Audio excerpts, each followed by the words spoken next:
손을 보면 그 사람의 인생을 알 수 있다. 그렇다면 이 손이 말하는 이 사람의 인생은 어떤 것일까? 그 악수였는데 손과 손의 간격이 이 정도로 떠 있었어요. 굳은 살이 12개, 13개. 굳은 살 하나가 무슨 바둑알보다 더 큰. 방에 가면 그 방 구들이 발자국이 이렇게 파져 있었어요. 얼마나 그 방 안에서 수행 연습을 했으면은. 우리가 감히 신나라 부르는 이 손의 주인공. 연습은 그래도 많이 했던 것 같아요. 야구 좀 잘해보고 싶어가지고 많이 좀 했던 것 같아요. 연습으로 오로지 훈련만으로 스스로를 일으켜 세운 사나이.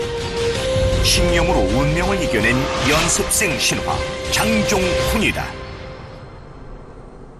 3번 지명타자 장종훈 제4구 친구 홈런입니다. 홈런. 1992년 당시 빙그레 이글스의 경기에 모아진 사람들의 관심은 과연 타자 장종훈이 오늘 홈런을 칠 것이냐 못 칠 것이냐는 것이었다. 그는 이미 시즌 전 올해는 홈런 40개를 치겠노라 공언한 터였다. 91년도에 이제 시즌이 끝나고 시상식장인가 문득 기자분께서 내년 목표가 뭐냐 물어보시는 거예요. 근데 그걸 그냥 40개라고 얘기를 한 거예요. 그 91 시즌을 이렇게 돌이켜보니까 제가 홈런이 가장 안 나왔을 때가 12개 연속으로 이제 홈런이 안 나올 경우가 있었어요. 그러면 요 갭만 좀 줄이면은 이제 35개를 쳤으니까. 좋은 찬스 오늘 2루 타각 기록되는 김봉현 방어. 그렇다면 한 시즌 홈런 40개는 어떤 것이었을까? 한국 프로야구가 시작된 이래 매해 배출된 홈런 왕들의 기록을 보면 알 수 있다. 당시 홈런 왕들이 쳐낸 기록은 거의 20개에서 30개 안팎. 말하자면 홈런 20개가 넘어가면 홈런왕 후보에 오르내리고 30개에 가까워지면 세상이 깜짝 놀라던 그런 시절이었다. 그마저도 한 해 전인 1991년 본인이 쳐낸 35개의 홈런 기록이 다시 나올 수 없는 대기록이라 평가받던 때, 그럴 때 그가 홈런 40개를 치겠다고 공공연히 약속한 것이다. 지금은 133경기잖아요. 한 팀에. 당시에는 제 기억으로는 108게임, 아마 110게임이 넘지 않은 걸로 기억이 돼요. 그러면은 110게임 나누기 40개 하면은 나타나잖아요. 몇 경기당 하나의 홈런골이 나왔는지. 시합에 하여튼 뭐 2게임, 3게임만 하나씩은 홈런 쳤던 것 같아요. 야, 정말 게임이 나가면은 같은 동료지만은 그 호쾌하게 날리는 그 장타 스윙을 볼 때마다 가슴 후련하고 언제 나올까 기대할 때 딱 나오면은 정말 좀 뿌듯했던 것 같습니다. 사람들의 기대에 부응하듯 그는 거짓말처럼 홈런을 쳐내기 시작했다. 하지만 두세 경기마다 홈런을 하나씩 뽑아낸다는 것은 말처럼 쉬운 일이 아니었다. 사람들이 기대하는 만큼 장종훈의 어깨는 점점 더 무거워져만 갔다. 근데 그게 그 다음 1년 동안에 내내 스트레스예요. 그러니까 홈런을 치면 좋은 게 아니고, 가령 이제 앞으로 몇 개 남았다, 이런 식으로 이제 가버리니까 굉장하게 그게 스트레스가 되더라고요. 그런 부담감도 잠시 그는 39번째 홈런을 추가해 40개 홈런의 가능성을 증명해 보였다. 하지만 다른 기록도 늘어만 갔다. 마지막 이제 최종 대전에서 해태 타이거즈하고 2게임을 남겨놓고 삼진도 99개였어요. 삼진도 99개였고 홈런이 39개였어요. 이거 이제 그때는 이제 또 기사화가 된 게 삼진이냐 홈런이냐. 홈런을 치기 위해 공을 고르는 만큼 삼진도 늘어나기 마련. 하지만 장종훈은 삼진을 두려워하지 않는 슬러거였다. 그는 세간의 관심에 부응하듯 다시 한번 홈런을 추가. 한국 프로야구 사상 첫 번째로 40 홈런의 고지를 밟은 것이다. 투수들 입장에서는 사실 기록을 이렇게 만들어준다는 게 제일 싫거든요. 예. 그 당시는 제 볼도 좀 빠르다고 저는 생각을 했는데 그거를 잘 받아쳤어요. 예. 여기에 더해 그는 바로 다음날 1개의 홈런을 추가해 자신이 공헌한 40 홈런 이상을 기록하며 시즌을 마감했다. 이는 92년 타승왕을 바라보던 이강철 투수에게 고배의 잔을 안겨준 홈런이기도 했다. 바로 이강철이 홈런을 허용했습니다.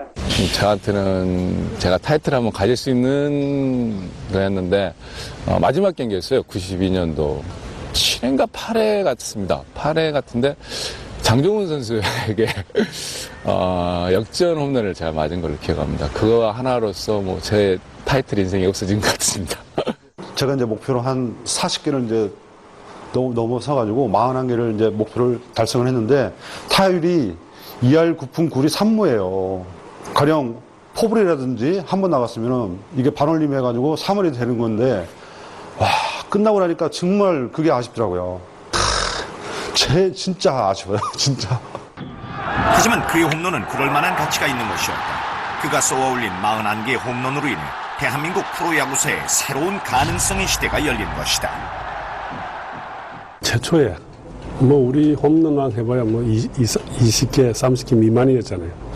그 선을 넘은 물론 나중에 다른 선수들이 50개도 치고 이래 했지만은 40개를 넘기고 그야말로 우리나라 홈런 타자로서 그리고 장거리에 팬들한테 서비스하고 그런 걸 보여주기 시작했던 게 장종훈 선수 아닌가요? 홈런을 많이 때리기 시작하면서 모든 투수들이 장종훈 선수를 경계했고 장종훈 선수의 약점을 잡기 위해서 혈안이 돼 있었죠, 모든 팀에.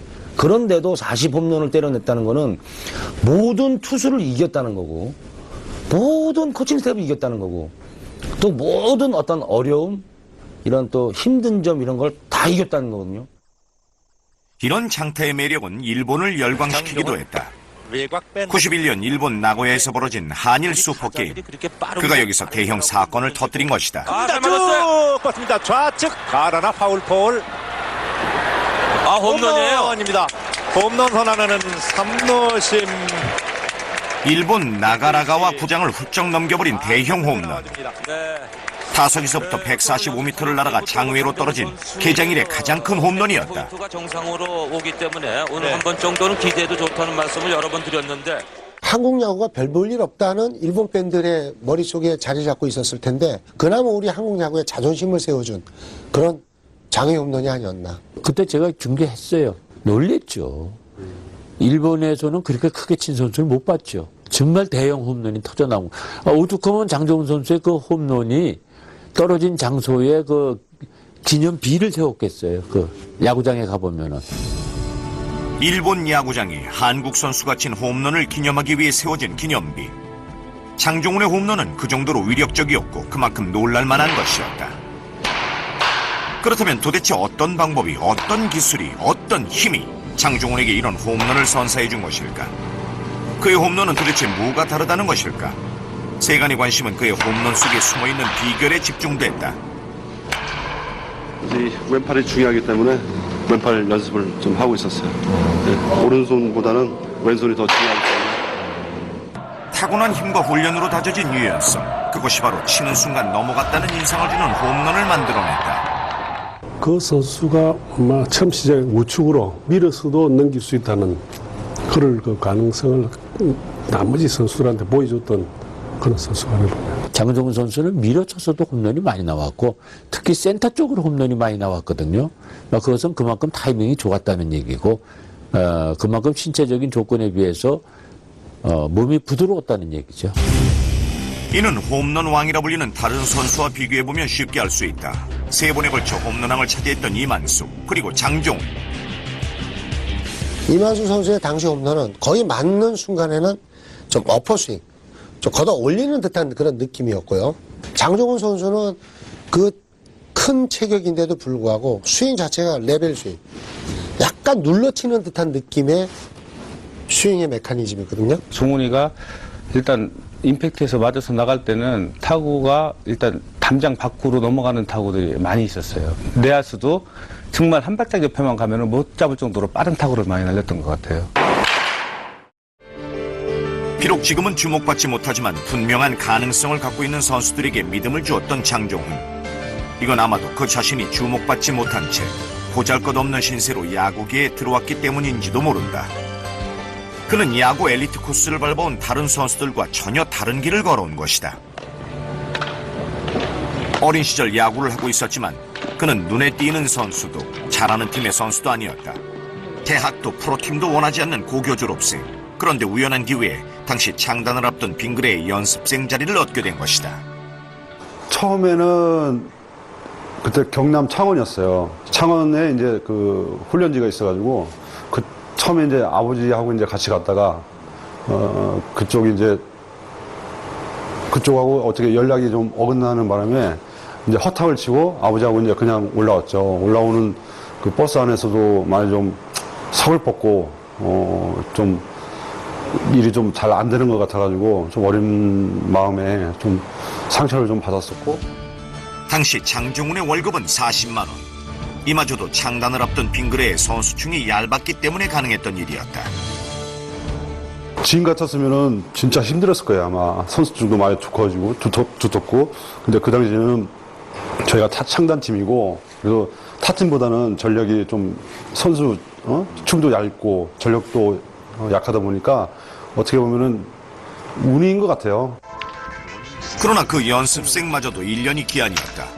창단 1년 후 빙그레는 선수들을 대거 정리하게 되었고 무명의 연습생에 불과하던 장종훈 역시 그 명단에 오른 것이었다. 하지만 그를 눈여겨본 사람이 있었다. 연습생으로 뽑아가지고 1년을 연습생으로 뒀는데 2년째 정식으로 이제 연습생 말고 이제 정식으로 뽑으려고 그러니까 600만 원이 그때 제일 밑에 선이었어요. 근데 500만 원을 받고 있었거든요. 그게 100만 원 때문에 안 해준다는 거예요, 구단에서. 그래가지고 내가 막 화를 내고 그 600만 원짜리도 하나 내가 못 뽑느냐 이래가지고 이제 구단하고 마찰도 좀 있었고 그랬는데, 아무런 활약도 보이지 못했던 무명의 연습생을 굳이 붙잡아두고자 했던 이유는 단 하나, 성실함이었다. 연습만으로 따지자면 팀의 그 누구도 따라올 수 없을 만큼 그 노력의 과정이 대단했던 것이다. 네, 제가 고등학교 때는 진짜 노력이라는 걸 잘 몰랐었거든요. 근데 프로 와가지고 선배 형들도 몇 년만 하면은 아주 좋은 선수 될 것 같으니까 열심히 하라고 이런 말들이 저한테는 많이 힘이 됐었고. 그 채소 담는 박스가 있는데 거기에 한 300개가 들어가요. 근데 그런 거를 뭐 한 10개 정도는 치고 그랬으니까 밤에. 그러니까 그것이 한 뭐 2,000개, 3,000개 되는 거죠. 그렇게 그는 꿈에 그리던 정식 선수로 등록이 됐다. 연봉 600만 원. 하지만 쟁쟁한 선배들이 앞에 있어서 바로 경기에 나갈 순 없었다. 그러나 그에게도 일생에 한 번이라는 바로 그 기회가 찾아왔다. 근데 그때 기억나는 게 2루 땅볼이 나왔는데 이 바운드가 불규칙 바운드가 나와가지고 이강길 그 코치님 이 손가락이 이렇게 들렸었어요. 공에 맞아가지고. 그의 성실함을 눈여겨보던 배성서 감독이 과감히 그를 그라운드에 내보낸 것이다. 야 임마 나가서 3번 후들르고 들어와. 걱정하지 말고 3번 후들르고 들어와. 오스트라이 원볼 됐습니다. 운명의 여신이 그를 돌아보기 시작한 걸까. 그는 비어있는 순서를 메꾸기 위해 들어간 타석에서 아무도 예상하지 않았던 2루타를 쳐내더니 10회 말엔 밀어내기 승리 타점을 내 데뷔전에서 팀의 승리를 선사하고 말았다. 세상에 알려지지 않은 신인 장종훈이 이렇게 처음 그 존재를 알린 것이다. 재밌는 게 막 그래도 프로 경기잖아요. 프로 경기고 근데도 긴장이 전혀 안 되더라고요. 처음 지금 생각해도 참 신기하고 옆에 있던 그 이강돈 선배는 제 가슴을 막 이렇게 대더니 막 가슴 뛰는 흉내를 내기도 했었는데 근데 전혀 떨리는 것도 없었고 긴장되지도 않았고. 이렇게 장종훈은 그동안 숨겨왔던 날개를 활짝 펴기 시작했다. 물론 혼자의 힘은 아니었다. 특히 고은부 선배가 많이 좀 저를 좀 챙겨주시고 뭐 기술적으로라든지 모든 면에서 많이 좀 신경을 써줘가지고. 이미 일본에서 프로로 활동하다 빙그레 출범과 함께 한국에서 활약했던 고원부 선수. 장종훈에 비하면 이미 그는 스타였다. 하지만 그는 장종훈에게 도움을 아끼지 않았다.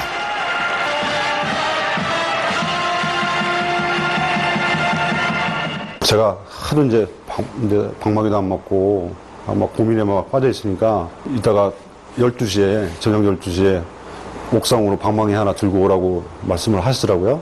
저는 그걸 반신반의했어요. 설마 저 형이 올라오실까 했는데 먼저 와서 계시고 있는 거예요. 기다리고 계시는 거예요. 그래서 말도 한마디 하시더라고요.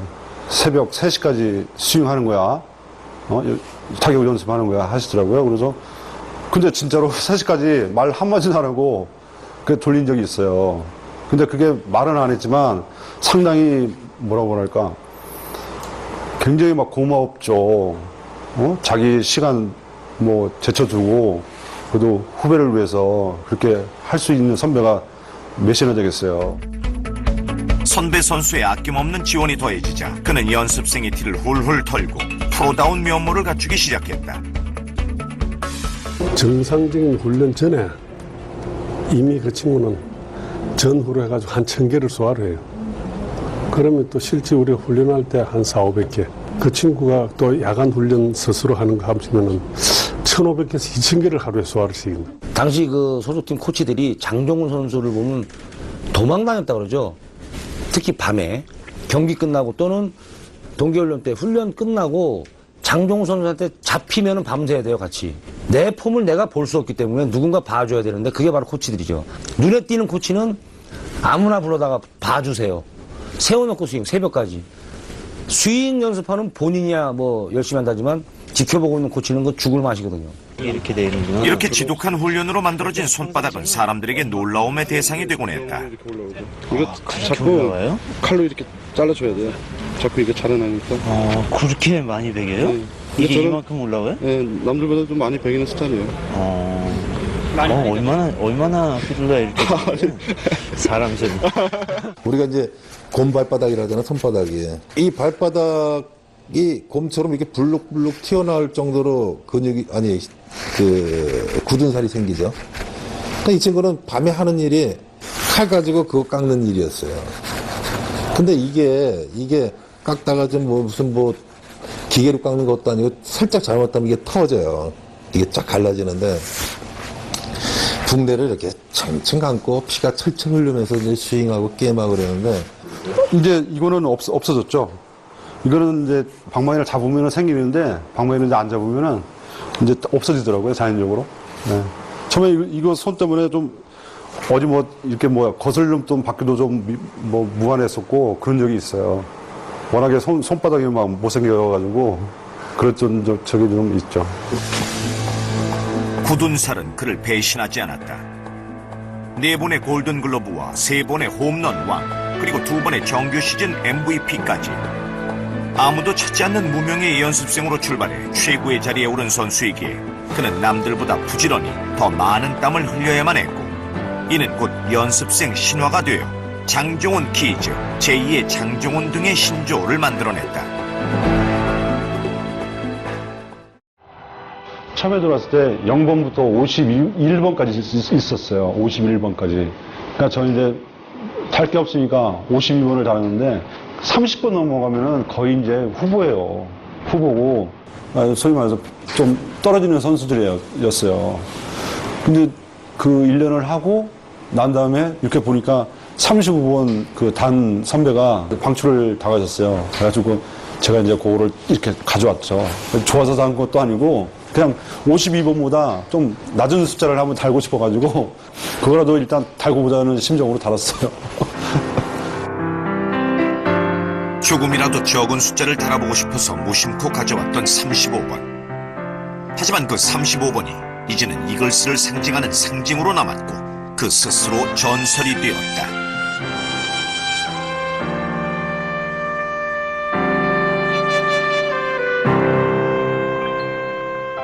노력을 많이 해서 스타가 된 선수는 장종훈이가 단연 탑인 것 같아요. 무명에서 올라온 최초의 최고의 그 슈퍼스타고 이렇게 하면은 잘할 수 있고 슈퍼스타가 될 수 있다는 걸 보여줬던 하나 이글스에서 또 가장 또 좋은 성적을 남겼던 그런 타자이셨기 때문에 저도 또 그 기록에 당연히 욕심이 나고 이제까지 걸어오셨던 그런 코치님의 길을 제가 감히 똑같이는 못하겠지만 그래도 비슷하게라도 따라가려고 생각하고 있습니다. 연습생 신화라는 이름으로 무명 선수들에게 한없는 희망을 남겨주면서 한국 프로야구사에 40홈런 시대라는 새로운 타격의 장을 열어주었던 장종훈. 노력했기 때문에 최고가 되었고 노력했기 때문에 기회를 스스로의 것으로 만들 줄 알았던 사나이. 이렇게 지금 희망과 감동의 또 다른 이름이 되어 있다.